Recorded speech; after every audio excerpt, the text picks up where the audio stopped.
دستشو بهم داده. دستو بهم داده، درسته؟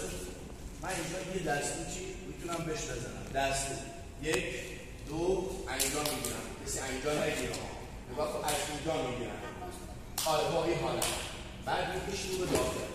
وقتی کشیدی رو به داخل این تا اینجا. فهمیدی تا اینجا؟ همینو یه فرق پا بشه. ترکیب دستو با فرق پا.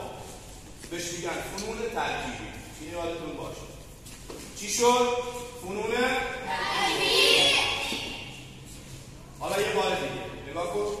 مونچو گرفتم، مونچو بهم داده. دست بذارشون رو من، دست گذاشته اینجا، دستم این دست اینجا دارم. یه لحظه که میکشم داخل، کشیدم داخل، این دست میاد اینجا. ببین یه فرق اینجا میزنی، کسی اینجا نزنه ها. اینجا قشنگ اینجا